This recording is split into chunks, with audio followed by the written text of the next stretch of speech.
دوستو کیا آپ جانتے ہیں کہ یہودی لوگ اتنے امیر کیوں ہو جاتے ہیں؟ تو کسی مسلمان نے ایک یہودی سے پوچھا کہ ساری دنیا میں جتنی بڑی کمپنیز ہیں وہ یہودیوں کی ہیں، حالانکہ تمہاری تعداد سب سے کم ہے، پھر بھی تم لوگ سب سے آگے ہو، یعنی تمہاری تعداد پوری دنیا میں 9.2 ملین ہے اور مسلمان 1 ارب 40 کروڑ ہے۔ تو آپ اتنے زیادہ طاقتور کیسے ہو گئے؟ تمہاری قوم میں کوئی انسان بھیک نہیں مانگتا۔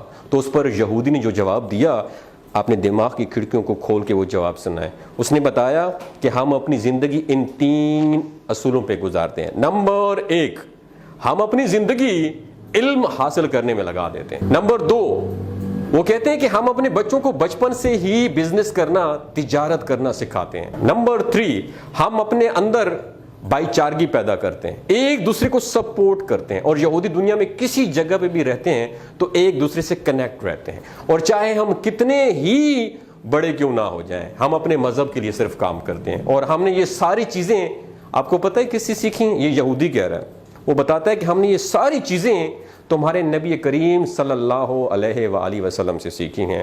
اللہ اکبر۔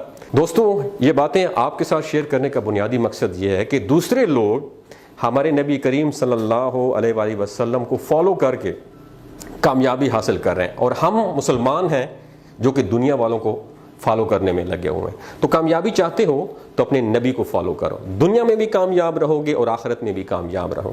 تو کہنے کا مقصد یہ ہے کہ ہمارے نبی صلی اللہ علیہ وسلم نے فرمایا تھا کہ تفرقوں میں نہ پڑو اور رسی کو مضبوطی سے پکڑو۔ آج ہم تقسیم ہو چکے ہیں، ہم سنی ہیں، ہم شیعہ ہیں، ہم بریلوی ہیں، ہم دیوبندی ہیں۔ اس تقسیم نے ہمیں توڑ کے رکھ دیا، ہمیں قوم نہیں بننے دیا، ہمیں امت نہیں بننے دیا۔ وجہ کیا ہے کہ ہمارے ریموٹ کنٹرول کہیں اور سے آپریٹ ہوتے ہیں، ان کا بیسک بنیادی مقصد یہی ہے، ڈیوائڈ اینڈ رول۔ ان کو تقسیم کر دو اور ان پر حکومت کرو۔ دوستو، بات کرنے کا مقصد یہ ہے کہ ان کے 3 فالو جو ہے نا، وہ ہماری اسلامی تعلیمات سے انہوں نے لیے ہیں۔ یہ بھائی چارگی کو اپناتے ہیں، ہمارے اندر بھائی چارگی بالکل بھی نہیں ہے، ہم بالکل بھی ایک دوسرے کو دیکھ ہی نہیں سکتے۔ ان کا دوسرا جو قانون تھا وہ یہ تھا کہ اپنے بچوں کو بزنس کرنا سکھاتے ہیں۔ ہم لوگ کیا کرتے ہیں؟ ہم اپنے بچوں کو نوکر بننا سکھاتے ہیں۔ اور تیسری بات، یہ ساری زندگی علم سیکھتے رہتے ہیں۔ میرا آپ سے سوال ہے، آپ نے سیلف ڈیولپمنٹ کے اوپر کون سی لاسٹ ٹائم آپ نے کتاب پڑھی ہے؟ آپ نے قرآن کو ترجمے اور تفسیر کے ساتھ کب پڑھا ہے؟ صرف ثواب کی نیت سے پڑھا ہے۔ دوستو، یہ کہنے کا مقصد یہ ہے، اپنی اسلامی تعلیمات پر غور کرو، آپ دنیا کی سب سے عظیم قوم بن جاؤ گے۔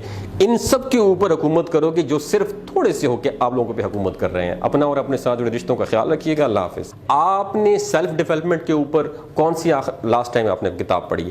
آپ نے قرآن کو ترجمے اور تفسیر کے ساتھ کب پڑھا ہے؟ صرف ثواب کی نیت سے پڑھا ہے۔ دوستو، یہ کہنے کا مقصد یہ ہے، اپنی اسلامی تعلیمات پر غور کرو، آپ دنیا کی سب سے عظیم قوم بن جاؤ گے۔